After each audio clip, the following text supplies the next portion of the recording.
So this is alcohol ink droppers. I got it off of Amazon just because I wanted to try a few techniques I've seen.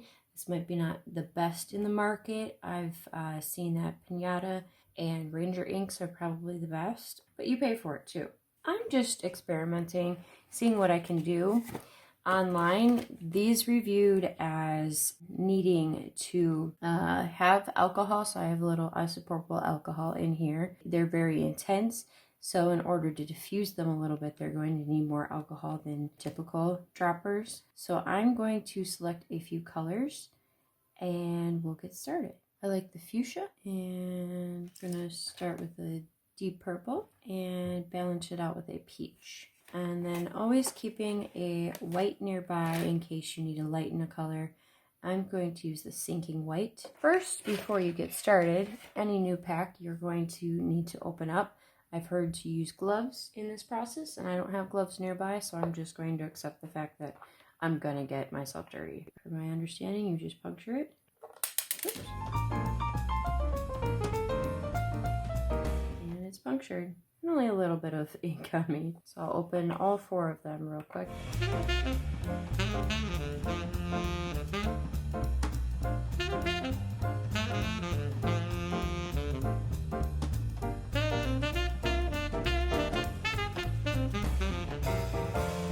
Since I am a little nervous about using this on the alcohol ink paper, because it is kind of expensive, I'm going to just start by practicing my drops on a glass mat here. So I'm going to start, actually I'm going to start with I'm going to leave the caps loose, but I'm going to start with my lightest color, and I'm going to give about 2 drops. Then I'm going to add a little bit of the alcohol to the middle to get it to spread. And my aim is not so great today, apparently, because I'm like completely missing. Come on. There we go. All right. Now I'm going to practice using a blower. I have this dust remover blower. I don't have a fancy machine, but just to help it move across, see what it does. See what kind of effect I can create. All right. Now I'm going to go with the slightly darker pink. And I'm going to add about 3 drops. All right. And I don't think it's already spreading, so I may only just need a drop of alcohol on this one. All right. And it is drying up fast. With the cheaper ones, I've noticed people have reviewed it as drying up super fast. So you want to do what you think you're planning on doing on the sooner than later side. Okay, now I'm going to add the deep purple. Just see what, I'm going to add 4 drops of that.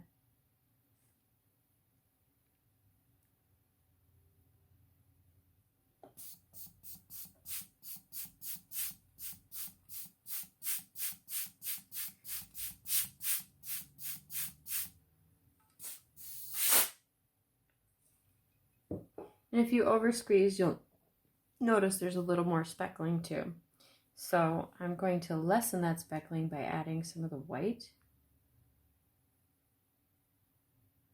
which is basically, it's not going to need a lot of alcohol, but it's going to lighten up some of the colors and give you a little more dimension. I'm going to blow that around a little bit. Now, if I were on a sheet, I would have a specific dimension of what I'm trying to accomplish. So, because I don't have a sheet, I'm going to use just a regular piece of cardstock to clean this up. And now that I've done a little bit of practicing, I think I'm ready to do this on the expensive paper. Now, the paper that I got wasn't the most expensive. It wasn't the cheapest though either. All right, and looks like I'm gonna have to use some water to get it to lift. Let's see what we can do.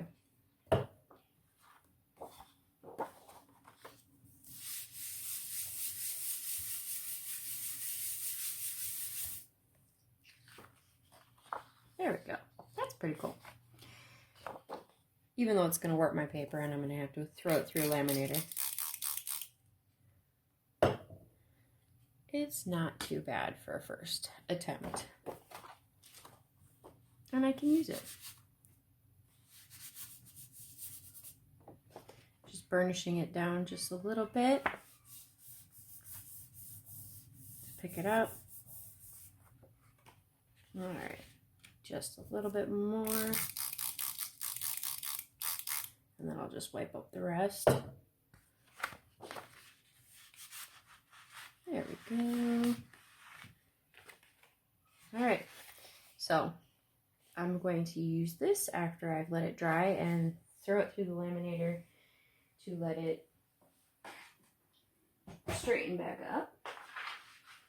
But that'll be a cool card or backing or something in the near future. There are little flecks, so you can tell that some of these are going to need a little more shaking than others. You want to shake with the cap on. Don't squirt liquids all over the place. These, let me shake it once. No, these don't have a ball to help. I know other brands like Pinata, Ranger Ink, they will have a little ball to help shake. These, that's okay. We're just experimenting, so I don't mind using a lesser cost material right now. So the alcohol ink paper, it's a 5x7 alcohol ink by Pixis, and it's smooth white. So I am going to pick the smoother of the two sides for this first one. And I'm going to start again with the lighter color. I'm going to start with 4 drops.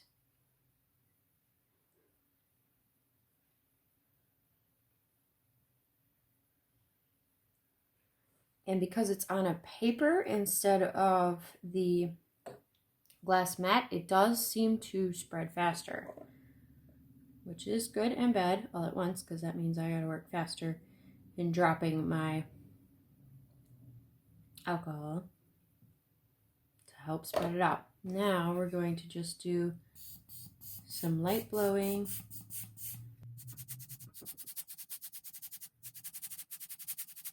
The other thing too to note is the duster, blowing this will actually help it dry faster too. So you want to definitely work fast.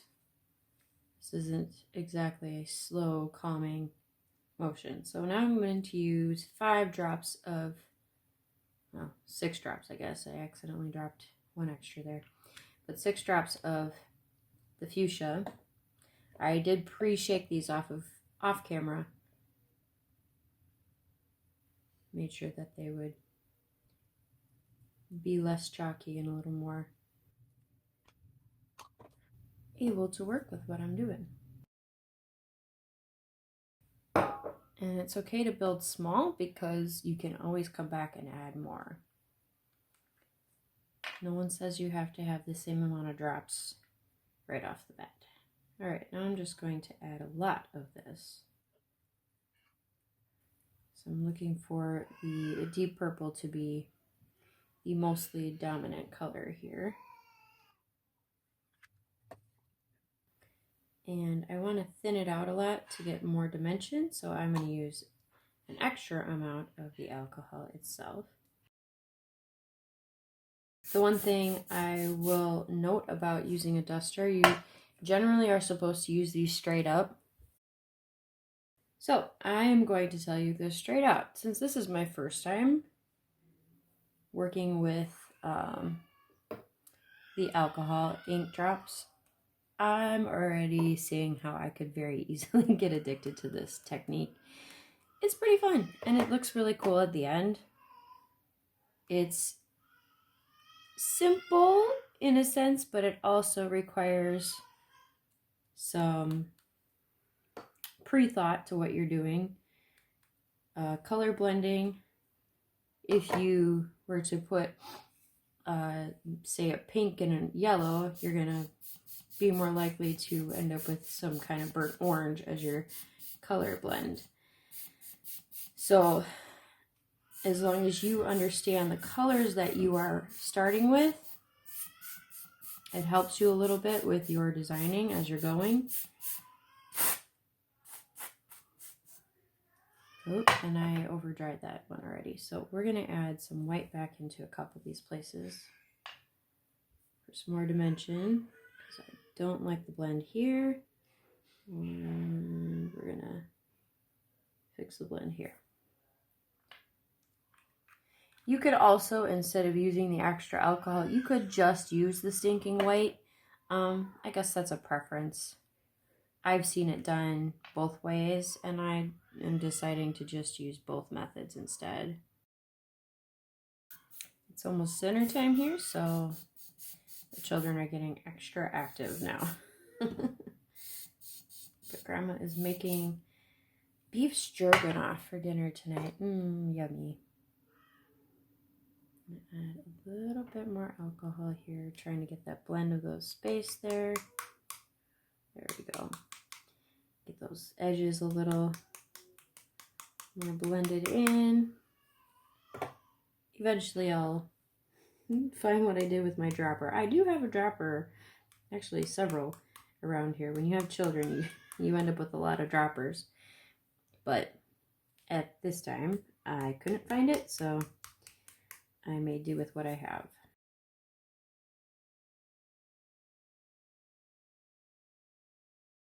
When it starts spraying too much, there's actual liquid that comes out.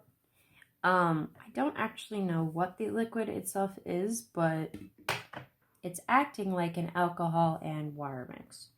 All right, I think this one got too light, so I'm going to just bring one more drop back in here. I like this. I'm going to let it partially dry. It shouldn't take a super long amount of time. So I'm going to come back to this in about 5 minutes. So while I was waiting for this to dry, I did go have a little dance party with my daughters. They have a little Elmo, and you can probably hear them still playing it. I want to try this technique. These are foil shavings. I got them, I believe, from My Craft Source. And I'm going to see if I can get any of these to stick. This may be an epic fail. If it is, okay, fine. At least I tried. And that's strange because I've opened this before. So why the lid is sticking is beyond me, but whatever. So I'm just going to tap some on top and see what sticks and what doesn't. And you know what? Since my fingers are already messy, we're just going to do that. And there aren't many areas that have, I might have let it dry too long. I was too busy dancing with the girls because it is full on dry. Yeah, it's not sticking to anything. So we're going to fix that real quick. Oh, I had like, what, a half a flake stick? Okay, we're going to fix that. We are going to do two things. We're going to add a little more of the white on top, reactivate some of these areas. And I'm going to attempt to blow them without blowing the flakes up. This may not work. There we go. I'll block it just a little bit. So I'm not cleaning up foil flakes for ages. And maybe because these are a little cheaper, that might be the reason why they are drying faster. All right, let's see if I can get some to stick. No, none are sticking, which is fine. So a few bits are sticking here and there. All right, so now I'm going to just drop some of the regular alcohol just to reactivate the ink that's already there. And I cannot remember who I saw do this technique, but I thought it was pretty fascinating and worth a try. I didn't see this technique specifically. They had, I believe it was toner foil, and they were rubbing it over. So I thought, hey, why not try it with this? Another thing you could add is you could add some water on top too and see how it reacts. I've seen that done on other people's channels as well. It's kind of up to you what you are willing to experiment with.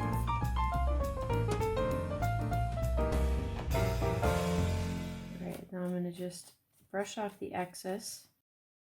Whatever wasn't fully on is now being burnished on. It's easiest to do it with the finger versus like a bone folder, which I've used on other projects, or anything a little more aggressive, because you're bound to let some of it scrape off your alcohol paint or alcohol inks. And then I'm just going to dust off the extras. And for me right now, this stage is super important because next off screen, I'm going to take a photo of this and turn it into artwork digitally for projects like sublimation projects. And if you want to learn a little bit more about how you can turn these into digital artwork, a lot of times I turn my sketches into graphic artwork and Illustrator. I might do a video about it if you want to learn that. Alright, so there we go. There's my final end result. A little chunkier here than I was anticipating, but that's just because we were doing things a little unconventionally. But for the most part, I'm pretty pleased with the results. I mean, this is my first time I am using off-brand stuff, not using necessarily the best of the best, but this is really better than I was hoping my first try would go. So I'm kind of addicted now, and I'm probably going to go and make 15 more of these in a matter of an hour, because it was pretty easy, pretty simple. All I needed to do was just figure out how to not let my canister of dry air shoot liquid out too. Alright, so thank you for watching today's tutorial. I hope you learned something. I hope you enjoyed it. And I hope to see you all very soon. Don't forget to give a thumbs up, share, and subscribe. Hit the bell so you know when I'm going live or when I have a new video up. And maybe, who knows, one of the children will come and hang out with us someday. And maybe do some painting with us too. Have a wonderful day, and I will see you all soon. Bye!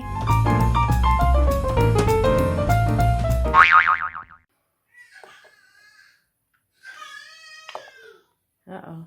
The little lady must have left Franklin alone. He does not like to be alone ever. Ellie, why don't you go back by your brother, please? The little guy must be done eating his food because he does not sound happy about it. You've got mail. No. Do not answer the emails, please, honey.